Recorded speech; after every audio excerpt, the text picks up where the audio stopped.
마태복음 5장 38절부터 42절까지 한 절씩 교독하시고 마지막 절 같이 읽겠습니다.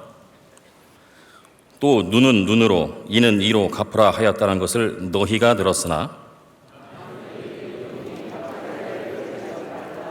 누구든지 네 오른편 뺨을 치거든 왼편도 돌려대며 또 너를 고발하여 속옷을 가지고자 하는 자에게 겉옷까지도 가지게 하며 또 누구든지 너로 억지로 머리를 가게 하거든 그 사람과 심리를 동행하고 네게 구하는 자에게 주며 같이 있습니다. 네게 꾸고자 하는 자에게 거절하지 말라. 아멘. 저는 은혜마을을 섬기고 있는 김태훈 목사입니다. 오늘 우리에게 주시는 말씀을 통해 하나님의 은혜가 우리 모두에게 가득하길 주님의 이름으로 축복합니다. 성경에는 다양하고 풍성한 내용들이 가득합니다. 그 중에서 여러분은 어떤 내용을 기억하고 계시나요? 성경에 나오는 다양한 내용들 중에서 팔복, 소금과 빛, 주기도문, 황금률, 좁은 문 이런 것들은 가장 잘 알려진 내용들 중 하나라 할 수 있습니다. 그런데 이 모든 내용들이 산상설교 안에 있습니다. 마태복음 5장, 6장, 7장을 산상설교라 하는데요. 산상설교는 예수님의 가르침 중 으뜸이라 하여 산상수훈 그리고 보화와 같은 가르침이다 라고 해서 산상보훈 이렇게 부르기도 합니다. 그런데 이렇게 잘 알려진 산상설교가 흔히 잘못 이해되고 있습니다. 그 오해 중 하나는 산상설교의 어떤 부분은 지키라고 주신 것이고 어떤 부분은 지키라고 주신 게 아니다라고 구분하는 거죠. 예를 들어 남에게 대접받고 싶은 대로 너희도 남을 대접하라.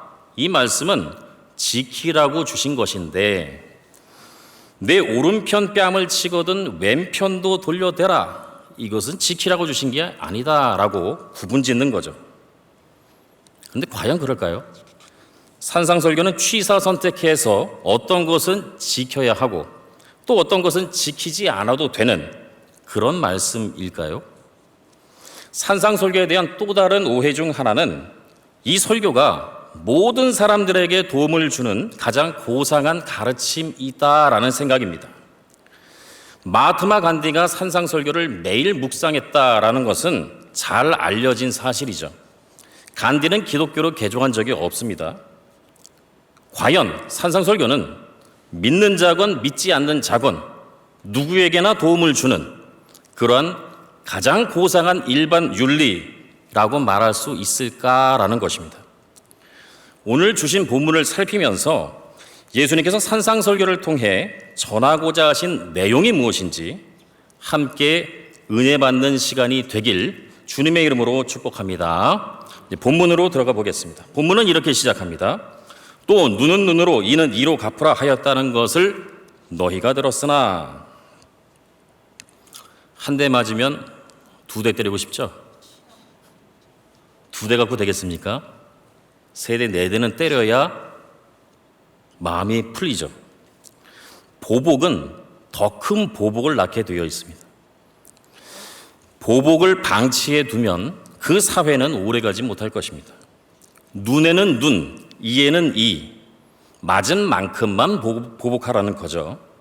이 율법은 보복의 한계를 제시함으로써 사회의 질서와 안녕을 유지하는 그런 법으로 주어진 것이죠. 그런데 예수님은 이렇게 말씀하십니다. 나는 너희에게 이르노니 악한 자를 대적하지 말라. 보복하지 말라는 가르침을 선언하시고 첫 번째 예로 주신 것이 누구든지 내 오른편 뺨을 치거든 왼편도 돌려대라입니다. 여러분 옆에 계신 분을 잠깐 한번 보실까요? 다시 앞에 보시고요. 자, 옆에 계신 분 얼굴을 봤죠? 어떻게 하면 상대방의 오른편 뺨을 칠 수 있을까요? 내 거 말고요. 상대방의 오른편 뺨을 치려면 이렇게 칠 수는 없죠. 이렇게 칠 것도 아니고 어떻게 쳐야 되죠? 예, 옆에 분 모션은 취하지 마시고요. 예. 손등으로 쳐야 되죠? 손등으로 치는 것은 예나 지금이나 모욕의 의미를 담고 있습니다. 예수님 당시의 이스라엘에서는 손등으로 뺨을 칠 경우 손바닥으로 치는 것에 2배의 벌금을 물리도록 그렇게 되어 있었습니다. 그런데 예수님은 왜 오른편 뺨을 맞으면 왼편도 돌려대라 이런 말씀을 하신 걸까요? 영화나 드라마를 보면 가끔 이런 장면이 나오죠. 어떤 사람이 상대방의 얼굴을 주먹으로 칩니다. 맞은 사람은 고개를 들면서 이렇게 얘기하죠. 친나? 간지럽네. 모기가 물어감네. 이 짝도 한번 치봐라. 자, 오른편 뺨을 맞으면 왼편도 돌려대라. 과연 이런 의미로 주신 것일까요? 아니겠죠? 그렇다면 혹시 맞을 때 맞더라도 당당하게 맞아라. 이런 의미로 주셨을까요? 이어지는 예들을 보면 그것도 아닌 것 같습니다. 그러면 두 번째 예를 한번 살펴보겠습니다. 너를 고발하여 속옷을 가지고자 하는 자에게 겉옷까지도 가지게 하라. 우리가 이 말씀을 들으면 별로 반응을 안 보일 겁니다. 문화적 차이가 있기 때문인데요. 유대인들이 이 말씀을 들었을 땐 굉장한 충격이었을 겁니다. 우리 구약의 율법 출애굽기 22장 26절을 같이 한번 읽겠습니다. 시작. 내가 만일 이웃의 옷을 전당 잡거든 해가 지기 전에 그에게 돌려보내라. 여기서 옷은 겉옷을 의미하는데요. 저는 2009년에 이집트로 전도 여행을 간 적이 있습니다. 일정 중에 2박 3일을 사막에서 지냈었는데요. 사막 한가운데 마을이 있었습니다. 보이지도 않는 그 드넓은 사막이었는데 한참 가다 보니까 마을이 있더라고요. 그런데 그 마을이 있는 것도 신기했는데 콘크리트로 그 집을 한 채 한 채 이렇게 띄엄띄엄 지어놨어요. 그리고 그 사막에 전기가 들어옵니다. 제가 그것도 놀랐는데 그 부족의 추장의 아들 집에 들어갔거든요. 들어갔더니 위성 안테나를 설치해 놓고 잉글랜드 프리미어 리그를 보고 있었습니다. 그 추장 아들이 사막 한가운데서. 여러분, 이 사막은 일교차가 굉장히 심하죠. 해가 지는가 싶으면서 바람이 서늘해지기 시작을 합니다. 해가 뜨는가 시작하면서 바로 기온이 40도 이상으로 올라가죠. 이스라엘 사람들이 살던 팔레스틴, 그것도 일교차가 심했습니다. 특히 가난한 자들에게는 겉옷은 이불과도 같았죠. 낮에는 덥다가 밤에 갑자기 추워지니까 가난한 자에게 겉옷은 생존을 위해 필수적인 필수품이었습니다. 그래서 구약의 율법은 설령 겉옷을 전당 잡았다 할지라도 해가 지기 전에 돌려주어라 라고 말씀하시는 거죠. 생존에 필요한 최소한의 권리를 보장해 주는 것입니다. 따라서 소송을 하고 그 결과로 상대방의 겉옷을 취했다면 의미가 없습니다. 해가 지기 전에 돌려줘야 되기 때문이죠. 그런데 예수님은 이렇게 말씀하시는 거죠. 속옷을 빼앗고자 하는 자에게 겉옷까지도 내어주라라는 것입니다. 율법이 보장하고 있는 최소한의 권리마저도 포기하라는 거죠. 왜 이런 말씀을 하셨을까요? 여기서 멈추지 않고 우리는 세 번째 예를 한번 살펴보겠습니다. 또 누구든지 너로 억지로 우리를 가게 하거든 그 사람과 심리를 동행하고. 로마는 자신들이 점령하고 있던 지역의 사람들에게 자기가 들고 있는 무기, 군장, 짐 이런 거를 불러서 너 이거 나 대신 메고 가 명령할 수가 있었어요. 그런데 그 명령의 한계, 무한정시킬 수는 없고 한계가 있었는데 그게 1천 복걸음이었습니다. 복걸음 들어보신 적 있어요? 복걸음. 걸음 수로 세는 건데 오른발 왼발 이거를 하나로 보는 거예요. 이걸 복걸음이라고 합니다. 그래서 오른발 왼발 그걸 하나로 쳐서 그렇게 1000번 그걸 일천 복걸음이라고 하는데 그것이 대략 1.6km 정도 됐다고 합니다. 개역개정은 그것을 오리라고 번역해 놓았죠. 우리 공관복은 실제로 이 오리, 억지로 오리를 걷게 하는 것을 공관복음이 소개해주고 있는 대목이 있는데 그 부분을 우리가 같이 한번 보시겠습니다. 같이 읽겠습니다. 마침 알렉산더와 루포의 아버지인 구레네 사람 시몬이 시골로부터 와서 지나가는데 그들이 그를 억지로 같이 가게 하여 예수의 십자가를 지우고, 로마 군인들은 십자가를 지고 골고다 언덕을 힘겹게 오르시는 예수님을 채찍으로 치면서 재촉을 했죠. 그런데 시간이 더디게 진행되자 지나가던 사람을 붙잡아서 이 십자가 네가 대신 지고 가라고 시킨 거죠. 그 사람이 구레네 시몬이었습니다. 당시 사람들은 예수님이 이 악몽 같은 로마의 압제로부터 우리를 구원하실 거야 라고 기대를 했었습니다. 그래서 예수님을 왕으로 여기면서 따르던 사람들도 적지 않았습니다. 그런데 지금 예수님이 이런 말씀하시는 거예요. 로마 군인들이 너희에게 짐을 지게 하여 억지로 오리를 가게 하면 십리까지라도 가 주어라 라는 것입니다. 유대인들은 이 말씀을 들었을 때 또 한 번 충격을 받았을 겁니다. 로마에 저항하고 로마로부터 이스라엘을 독립시키는, 해방시키는 그런 역할을 하시는 것으로 기대하였는데 예수님은 오히려 로마의 강압적인 요구에 굴욕적으로 반응하라, 이런 말씀을 지금 하는 것처럼 보이기 때문이죠. 오른편 뺨을 맞았을 때 왼편도 돌려대라.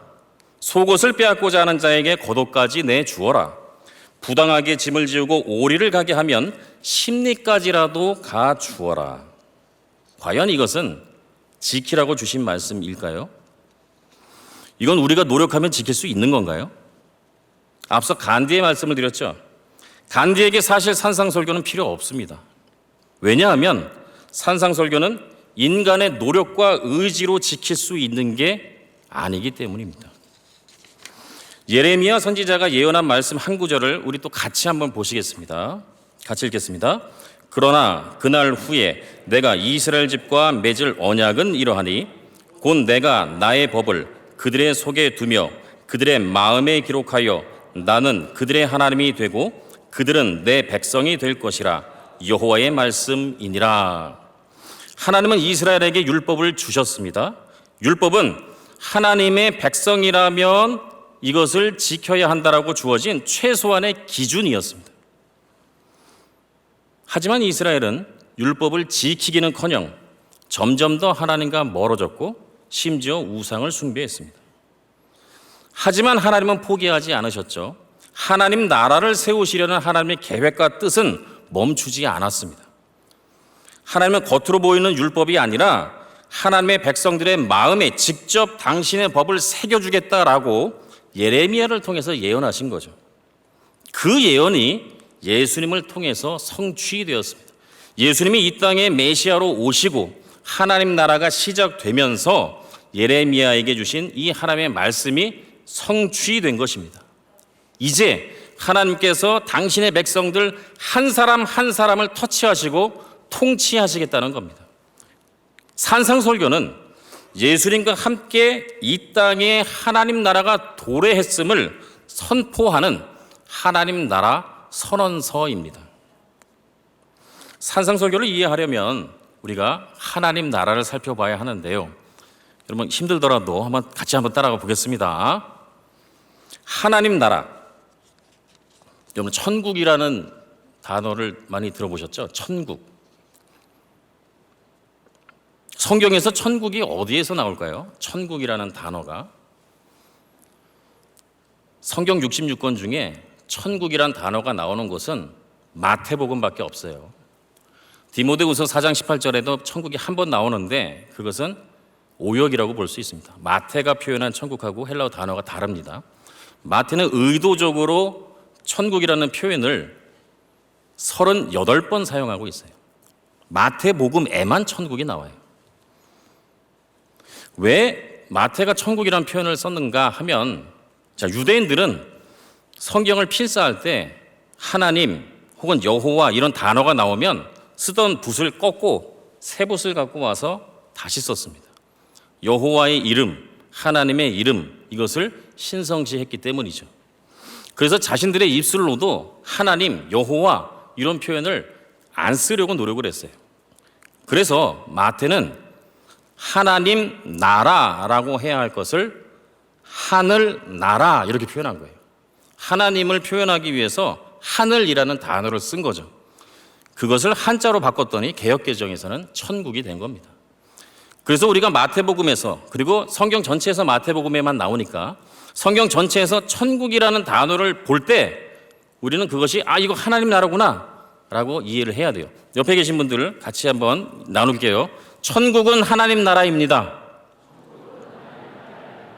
네, 여러분 귀찮더라도 이것을 하셔야 되는 게, 분명히 읽을 때 또 그래요. 천국은 하나님 나라입니다라고 해놓고 천국도 읽으면서 또 하나님 나라 생각 못합니다. 예, 그리고 습관을 바꿔야 돼요. 마태가 말하는 천국은 하나님 나라, 이걸 표현하기 위해서 에둘러서 표현한 겁니다. 그런데 우리나라에 믿지 않는 사람들, 믿는 사람들 통틀어서 천국이라는 표현을 일반적으로 사용해요. 마태가 말하는 천국과 일반적으로 통용되는 천국의 의미는 다릅니다. 일반적으로 우리는 천국이라고 말할 때 죽어서 가는 곳, 하늘에 있는 어떤 곳, 막연하게 그렇게 생각을 하는 경향이 있죠. 그런데 마태가 말하는 천국은 하나님 나라입니다. 본문 안으로 다시 한번 들어가 볼게요. 이것을 기억하고, 하나님 나라, 우리가 천국은 하나님 나라입니다 라고 이야기를 했는데, 그럼 하나님 나라는 또 뭔가, 요거까지만 한번 또 고민을 해볼게요. 하나님 나라는 그럼 무엇인가? 여기서 나라라고 번역된 단어는 헬러 바실레이아라는 것인데, 이것은 주권, 통치, 다스림 이런 뜻이에요. 그러니까 하나님 나라라는 얘기는 하나님의 주권, 하나님의 통치, 하나님의 다스림 이런 뜻이죠. 그럼 예를 들어서 팔복의 첫 구절, 심령이 가난한 자에게 복이 있나니 천국이 그들의 것입니다 라는 표현을 우리가 읽을 때 천국은 뭘로 바꿔서 읽어야 된다고요? 하나님 나라. 심령이 가난한 자는 복이 있나니 하나님 나라가 그들의 것이다. 하나님 나라는 뭐라고요? 하나님의 주권, 통치, 다스림. 하나님의 주권으로 놓고 다시 한번 보면, 심령이 가난한 자는 복이 있나니 그들이 하나님의 통치를 받고 있다, 이런 뜻이에요. 오른편 뺨을 맞았을 때 왼편도 돌려대라. 이것은 손등으로 친 자에게 손바닥으로 때리세요라고 말하는 거죠. 말하자면 이런 겁니다. 당신이 나를 쳐서 마음이 풀릴 수 있다면 또 치세요. 당신 마음이 풀릴 때까지 치세요. 그런데 손등으로 치지 말고 손바닥으로 치세요. 왜냐하면 당신이 손등으로 치는 걸 누군가 보고 고발하면 당신은 폭행죄에 모욕죄까지 가중처벌될 수 있습니다. 나를 쳐서 당신 마음이 풀린다면 치세요. 그런데 손바닥으로 치세요. 이걸 우리가 지킬 수 있을까요? 아까 말씀드린 것처럼 산상설교는 인간의 노력과 의지로 지킬 수 있는 게 아닙니다.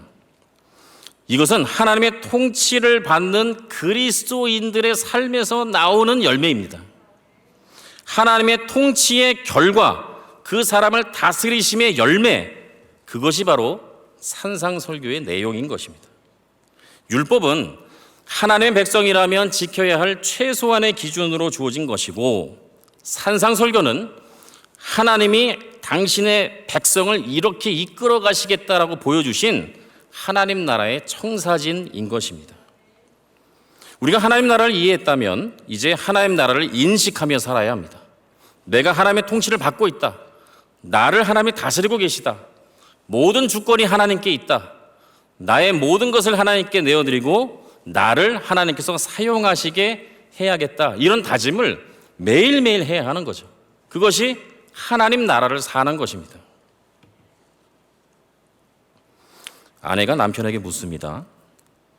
당신 나 사랑해? 남편은 움찔하며 이렇게 답합니다. 그럼. 아내가 답합니다. 나를 사랑한다면 설거지 좀 해주세요. 남편은 답합니다. 당신은 사랑하지. 그런데 설거지는 당신 일이잖아. 이번에는 남편이 아내에게 묻죠. 당신 나 사랑해? 아내는 아무렇지도 않게 대답합니다. 그럼요. 남편이 말하죠. 나를 사랑한다면 아침에 밥 좀 차려줘. 아내가 답합니다. 당신은 사랑하지만 아침밥은 알아서 차려 먹기. 우리는 하나님께 이렇게 고백을 합니다. 주님을 사랑합니다. 하지만 주님 말씀에는 관심이 없어요. 주님께 영광을 돌립니다. 그런데 그건 제가 할 일은 아닌 것 같습니다. 주님의 음성을 듣고 싶어요. 하지만 기도할 시간이 없어요. 여러분, 우리가 하나님을 향해서 고백하는 것, 그것이 진실한지 아닌지는 우리의 행동을 통해서 증명되는 거죠. 하나님을 믿는다면 하나님께 맡겨야 합니다. 하나님의 통치를 인정한다면 자신을 온전히 하나님께 내어드려야 합니다. 하나님의 다스리심의 열매가 저와 여러분들 모든 삶 가운데 풍성하게 나타나기를 기대합니다. 제가 20년 전 경기도 김포에서 전임 전도사로 사역한 적이 있었는데요. 어느 날 어떤 권사님이 이렇게 저에게 질문하십니다. 전도사님, 혹시 심령대라는 목사님을 아세요? 교회마다 부흥회를 열면 죄다 심령대 부흥회 이렇게 써붙여놨던데 그 심령대가 누구예요? 제가 이렇게 설명해 드렸죠. 권사님, 심령대는 사람 이름이 아니고요. 심령대 부흥회가 아니라 심령대 부흥회입니다. 이렇게 소개를 해드렸죠. 30년 전만 해도 동네에서 이 전봇대에 심령대 부흥회라는 포스터를 1년 내내 볼 수가 있었어요. 어떤 교회에서 부흥회를 열면 다른 교회 성도님들도 거기 가서 함께 부흥회에 참석을 했었죠. 동네 잔치 같은 분위기로 부흥회가 열렸습니다. 제가 국민학교 5학년, 그때는 초등학교라는 표현이 아니고 국민학교였는데요. 국민학교 5학년 다닐 때 아버지께서 개척을 하셨는데, 교회를 개척하셨는데 1년에 한 2번 정도 부흥사를 초청해서 부흥회를 열었습니다. 부흥회가 되면 저희 누님은 피아노를 쳤고요. 저는 큰 북을 쳤고 제 동생을 박수를 쳤습니다. 이렇게 온 가족이 스텝이 되어서 부흥회를 준비했죠. 저는 중학교 3학년 때부터 아동부 교사로 주일학교를 섬겼습니다. 그때는 어떤 교회에서 또 문학의 밤이라는 것을 열면 그게 청소년 잔치였죠. 학교 가면 애들이 초대장을 주고받으면서 우리 교회 와, 우리 교회 와 이렇게 하기도 했습니다. 기대하는 마음으로 문학의 밤에 가서 공연도 보고 예배도 드리고 또 행운권 추천도 하고, 연말이 되면 또 새벽송을 돌았죠. 새벽송을 돌다 보면 이웃교회 청년들, 친구들이 지나가다가 모르는 친구들인데도 그 새벽에 새벽송을 돌면서 길에서 만나면 서로 인사하면서 메리 크리스마스 하면서 지났던 것을 기억합니다. 여러분, 우리의 신앙의 삶은 적어도 저의 신앙의 삶은 그랬고, 또 그 당시 교회를 다녔던 분들은 아마 이것을 기억하실 겁니다. 그렇게 신앙생활을 했었죠. 신앙생활, 그것은 우리의 일상이었죠. 교회는 아지트였죠. 그런데 지금은 어떤가요? 시대가 많이 변했죠. 급변하는 사회 속에 하루하루 살아남기가 어려워 애쓰고 힘쓰는 게 오늘날의 현실입니다. 그런 가운데 이전의 신앙생활을 우린 꿈꾸기가 쉽지는 않죠. 교회에서 다양한 양육 프로그램을 개설해도 그 중에 하나를 등록하기가 쉽지 않습니다. 사실 쉽지가 않습니다. 그런데 그래도 해야 합니다. 한 학기에 하나씩. 한 걸음 떨어지기 시작하면 점점 더 멀어집니다. 한 걸음 다가가기 시작하면 점점 더 가까워지게 됩니다. 어떻게 해서든 하나님 나라를 살기 위해 애써야 합니다. 우리가 하나님께로 다가가기 시작을 하면 그 다음은 하나님이 하실 것입니다. 눈에 보이는 현실이 아무리 어렵고 힘들더라도 하나님께로 한 걸음 더 나아오시기 바랍니다.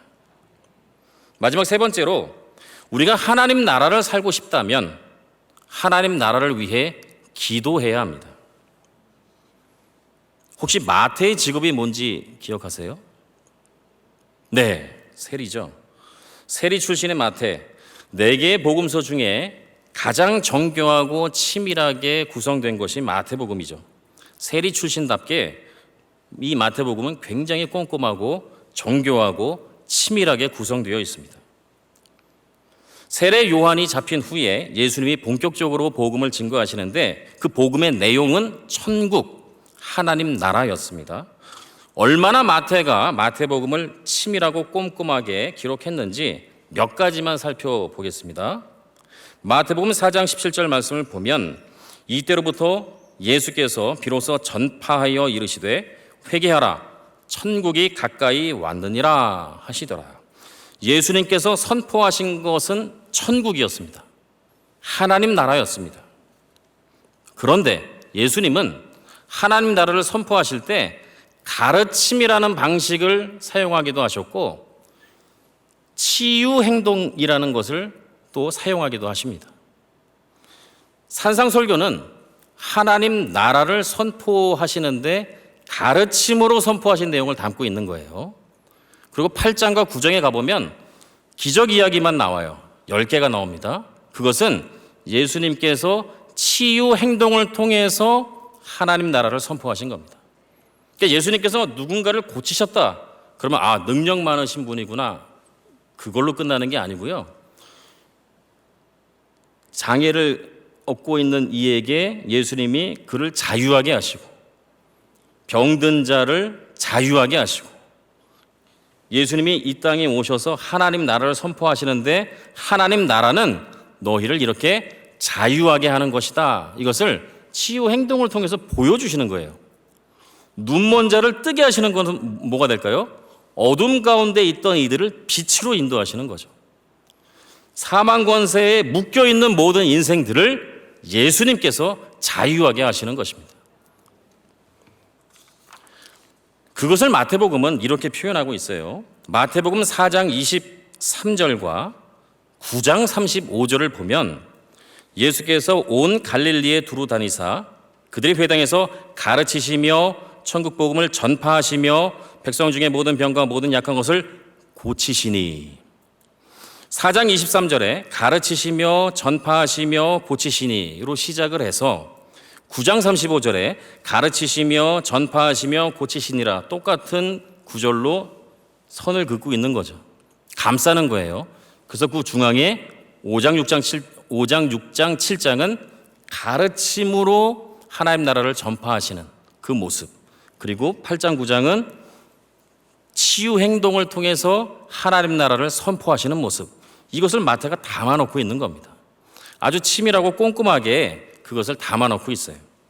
마태는 이러한 방식으로 예수님께서 하나님 나라를 선포하셨다라는 것을 소개하고 있는데 산상설교, 가르침을 통해서 하나님 나라를 선포하신 산상설교의 중앙에 무언가가 있어요. 여러분 한번 고민을 한번 해볼게요. 하나님 나라는 하나님의 통치죠. 하나님의 주권을 인정한 자들을 하나님께서 통치하시고 다스리시는 거예요. 그래서 처음부터 내가 어떤 일을 했다고 했을 때 이건 내 공로야 라고 말할 수가 없어요. 하나님이 하신 거니까. 나를 통해서 하나님이 하신 거니까. 그럼 나는 아무것도 안 해도 되나요? 내가 할 수 있는 건 아무것도 없는 건가요? 그럼 내가 지금 변화되지 않는 신앙의 삶을 살고 있다면 그건 하나님 탓인가요? 하나님이 이끄셔서 그 열매가 나와야 되는데 나에게 열매가 없다. 그러면 이거 하나님 탓이다. 이렇게 말할 수 있나요? 여러분 산상설교의 중앙에 뭐가 있는지 아세요? 산상설교의 중앙에는 내용상으로나 구성상으로 중앙에 주기도문이 있습니다. 하나님 나라를 가르침의 형태로 선포하신 내용을 소개한 산상설교에 그 중앙에 주기도문이 있습니다. 기도하는 자가 하나님 나라를 사는 거예요. 기도하지 않고 하나님의 말씀에 순종할 수는 없습니다. 하나님 나라는 기도하는 그리스도인들을 통해서 세워집니다. 오른편 뺨을 맞고 왼편을 돌려대는 것은 오직 기도하는 그리스도인들에게서 기대되는 하나님 나라의 열매인 것입니다. 그 열매를 통해서 세상에 하나님의 영광이 드러나는 거예요. 하나님의 통치 아래에서 자신을 내어드리고 철저히 순종하는 그리스도인들을 통해서 사람들이 하나님의 살아계심을 보게 되는 것입니다. 바로 그것이 저와 여러분들을 부르신 하나님의 목적입니다. 그것이 우리에게 주어진 책임이며 특권인 것입니다. 오늘 말씀을 정리하겠습니다. 산상설교는 잘 알려져 있지만 흔히 오해되고 있습니다. 어떤 사람들은 산상설교를 모든 사람들에게 도움을 주는 일반 윤리로 오해합니다. 그렇지 않습니다. 산상설교는 오직 그리스도인들에게만 주어진 하나님 나라 선언문인 것입니다. 또 어떤 사람들은 산상설교는 지켜야 할 내용과 지키지 않아도 될 내용으로 구성되어 있다 이렇게 오해합니다. 그렇지 않습니다. 산상설교의 모든 내용은 하나님의 주권을 인정하고 그분의 다스림에 전적으로 헌신하는 그리스도인들의 삶에서 나타나는 하나님 나라의 열매의 목록인 것입니다. 산상설교는 명령의 형식을 띠고 있지만 그것은 선포입니다. 우리에게 이렇게 해라 라고 말씀하신 게 아니에요. 하나님께서 내가 너희를 이렇게 이끌어 가겠다라고 선포하시는 겁니다. 하나님 나라의 열매로 오른편 뺨을 맞았을 때 왼편도 돌려되는 저와 여러분들이 되시길, 그리고 하나님 나라가 세워지는 역사의 현장에 저와 여러분들이 흔들리지 않고 든든히 서 있길 주님의 이름으로 축복합니다. 기도하시겠습니다.